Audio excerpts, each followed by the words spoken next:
Yes bana, mtifuano bado unazidi kuwa wa moto kupitia mitandao ya kijamii na Bundi bado anaendelea kung'ang'ania paa la Chama cha Demokrasia na Maendeleo Chadema. Na hapa taarifa kubwa ni kuhusiana na msajili wa vyama asitisha ruzuku kwa Chama cha Demokrasia na Maendeleo Chadema.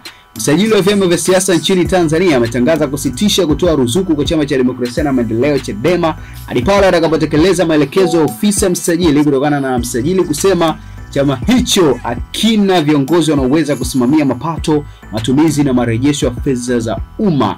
Ambapo hatua hii inakuja siku mbili tangu kamati kuu ya Chama cha Demokrasia na Maendeleo Chadema iazimie kuwa haitofuata uamuzi wa msajili wa kutengua uteuzi wa wajumbe wanane wa secretariat na kamati kuu ya chama hicho waliothibitishwa na baraza kuu la chama hicho Januari 22 mwaka 2025. Taarifa iliyotolewa jana Mei 27 mwaka 2025 na ofisi ya msajili wa vyama imesema kutokana na ombi la uongozi lilopo Chadema, msajili kwa mamlaka alionayo chini ya kifungu cha 18 namba 6 cha sheria ya vyama vya siasa ameamua kusitisha kuwapa ruzuku Chama cha Demokrasia na Maendeleo Chadema hadi atakapotekeleza maelekezo ya msajili wa vyama vya siasa, kwa sababu chama hicho hakina viongozi wanaoweza kusimamia mapato, matumizi na marejesho ya fedha hizo za umma.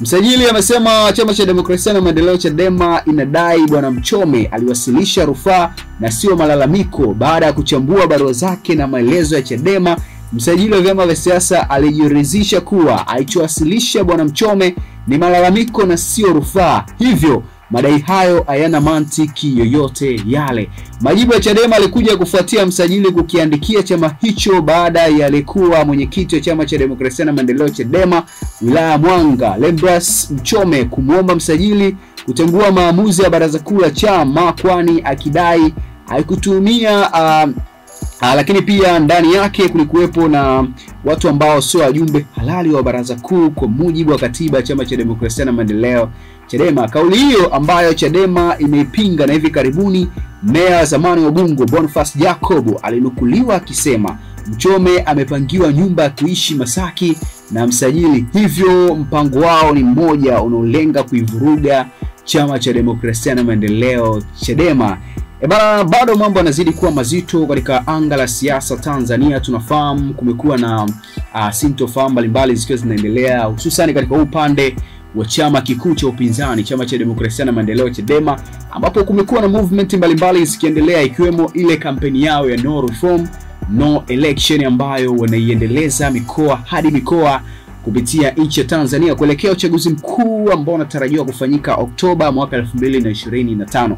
Lakini utafahamu kuhusiana na Chama cha Demokrasia na Maendeleo Chadema, ambao sera yao kubwa ina lengo la kwamba yafanyike marekebisho katika upande wa tume ama katika upande wa usimamizi wa uchaguzi, ndipo wao watapoweza kushiriki uchaguzi. Lakini kama hayatoweza kufanyika marekebisho kwa wale ambao matakwa ambao wanahitaji, basi wao hawatoshiriki uchaguzi na uchaguzi hautofanyika kwa mujibu wa kampeni yao ambayo wanaendelea kuifanya kupitia mikoa mbalimbali. Tafahamu pia katika tume ya uchaguzi nayo pia iliweza kutoa taarifa kuhusiana na Chama cha Demokrasia na Maendeleo kuondoshwa katika kinyang'anyiro cha uchaguzi Oktoba mwaka 2025. Lakini kubwa wakizungumza kwamba Chama cha Demokrasia na Maendeleo Chadema kilishindwa kutuma mwakilishi kwa ajili ya kusaini maadili ya kuelekea uchaguzi mkuu wa mwaka 2025. Yaani hakutuma mwakilishi, ambapo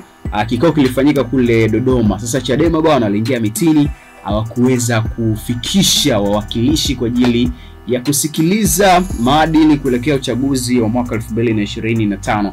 Kushindwa kusaini basi ndo kigezo pekee ambacho kimepelekea wao kuwaondosha kupitia uchaguzi ambao unatarajiwa kufanyika Oktoba mwaka 2025. Sasa kumekuwa kuna mengi ambayo yanaendelea kuzungumzwa, lakini sasa hivi utafahamu mwenyekiti ambaye amekaimu ama mwenyekiti ambaye amepata nafasi kupitia Chama cha Demokrasia na Maendeleo Chadema kupitia uchaguzi wa huru ambao ulifanyika na kumuondosha Freeman Mbowe ambaye alihudumu kwa muda mrefu kupitia Chama cha Demokrasia na Maendeleo Chadema. Hapa namzungumzia Tundu Antipas Lissu ambaye sasa hivi tunafahamu bado yupo rumande akishikiliwa na jeshi la polisi kutokana na kesi ya uhaini ambayo inaendelea kumkabili akiwa hapo gerezani. Lakini pia kumekuwa na mambo mbalimbali ambayo yamekuwa yakizungumzwa kupitia mitandao ya kijamii, ikiwemo kubwa hili hapa la ruzuku kupitia Chama cha Demokrasia na Maendeleo Chadema kusitishwa na msajili wa vyama vya siasa Tanzania. Mimi ni Jackson Jambele, endelea kutufuatilia kupitia Ganga Knife Channel ili tukujuze yale yote ambayo yanaendelea kusumbua kupitia anga mbalimbali la kimitandao.